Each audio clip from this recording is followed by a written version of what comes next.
Operation ছাড়াই PLID 100% ভালো হয়, তার জ্বলন্ত উদাহরণ হচ্ছে আমাদের এই ফিরোজ ভাইয়া। ফিরোজ ভাইয়া ব্রুনেই থেকে বাংলাদেশে আসছেন। উনি ব্রুনেই প্রবাসী মানুষ। ওনার 1 মাসের ফিজিওথেরাপির জার্নিটা উনি আমাদেরকে একটু সংক্ষেপে একটু বলবেন, অপারেশন ছাড়া উনি কিভাবে ভালো হলেন পিএলআইডি সমস্যা। আসসালামু আলাইকুম।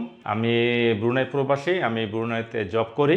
তো আমার 6 অক্টোবর মাজা ব্যথা হয়, সেই ব্যথাটা আস্তে আস্তে ডান পায়ের দিকে চলে যায়। পরে ওইখানের হসপিটালে আমি হসপিটালে ছিলাম, সেখানে ডক্টর নিউরো সার্জন ওনারা পরীক্ষা নিরীক্ষা করার পরে বলল যে আমার এটা অপারেশন করতে হবে। তো আমার সমস্যাটা পাওয়া গেল L5S1।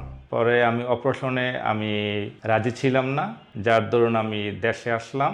দেশে আসার আগে দেশের ডক্টরের সাথে কথা বললাম, তারপর ওই ডক্টর সাহেব আমাকে রেফার করলো ভিশন ফিজিওথেরাপি সেন্টারে। এখানে আসার পরে আমি ডক্টর সৌরভ ভাইয়ের আন্ডারে ছিলাম।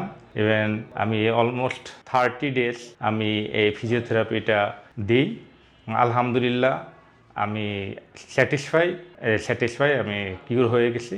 তো thanks to for your support from the vision physiotherapy centre.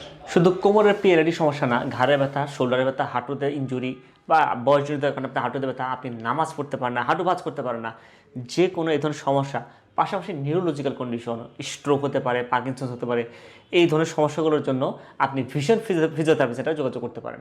ধন্যবাদ।